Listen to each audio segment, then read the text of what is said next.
Hello दोस्तों, आज की कहानी माँ की ममता।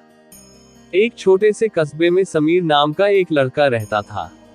बचपन में ही पिता की मृत्यु हो जाने के कारण परिवार की आर्थिक स्थिति बड़ी दयनीय थी। समीर की माँ कुछ पढ़ी लिखी जरूर थी, लेकिन उतनी पढ़ाई से नौकरी कहाँ मिलने वाली थी। सो घर घर बर्तन मांज कर और सिलाई बुनाई का काम करके किसी तरह अपने बच्चे को पढ़ा लिखा रही थी। समीर स्वभाव से थोड़ा शर्मीला था और अक्सर चुपचाप बैठा रहता था। एक दिन जब वो स्कूल से लौटा तो उसके हाथ में एक लिफाफा था। उसने माँ को लिफाफा पकड़ाते हुए कहा, माँ, मास्टर साहब ने तुम्हारे लिए ये चिट्ठी भेजी है, जरा देखो तो इसमें क्या लिखा है। माँ ने मन ही मन चिट्ठी पढ़ी और मुस्कुरा कर बोली, बेटा, इसमें लिखा है कि आपका बेटा काफी होशियार है।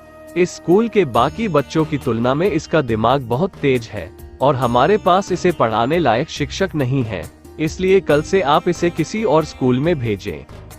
ये बात सुनकर समीर को स्कूल न जा सकने का दुख तो हुआ, पर साथ ही उसका मन आत्मविश्वास से भर गया कि वो कुछ खास है और उसकी बुद्धि तीव्र है। माँ ने उसका दाखिला एक अन्य स्कूल में करा दिया। समय बीतने लगा। समीर ने खूब मेहनत से पढ़ाई की। आगे चलकर उसने सिविल सर्विसेज परीक्षा भी पास की और IAS ऑफिसर बन गया। समीर की माँ अब बूढ़ी हो चुकी थी और कई दिनों से बीमार भी चल रही थी और एक दिन अचानक उनकी मृत्यु हो गई। समीर के लिए ये बहुत बड़ा आघात था। वो बिलख बिलख कर रो पड़ा। उसे समझ नहीं आ रहा था कि अब अपनी माँ के बिना वो कैसे जिएगा। रोते रोते ही उसने माँ की पुरानी अलमारी खोली और हाथ में उनकी माला, चश्मा और अन्य वस्तुएं लेकर चूमने लगा। उस अलमारी में समीर के पुराने खिलौने और बचपन के कपड़े तक संभाल कर रखे हुए थे। समीर एक एक कर सारी चीजें निकालने लगा और तभी उसकी नजर एक पुरानी चिट्ठी पर पड़ी। दरअसल ये वही चिट्ठी थी जो मास्टर साहब ने उसे 18 साल पहले दी थी। नम आंखों से समीर उसे पढ़ने लगा। आदरणीय अभिभावक, आपको बताते हुए हमें अफसोस हो रहा है कि आपका बेटा समीर पढ़ाई में बेहद कमजोर है और खेल कूद में भी भाग नहीं लेता है।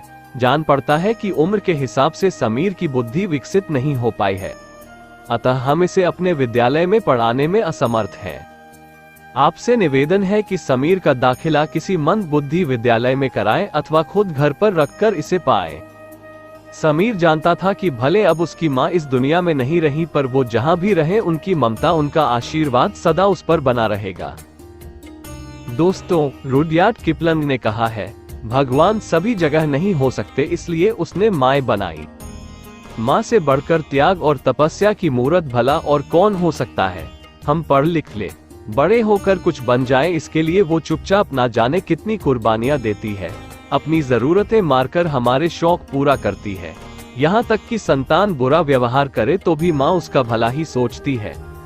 सचमुच माँ जैसा कोई नहीं हो सकता।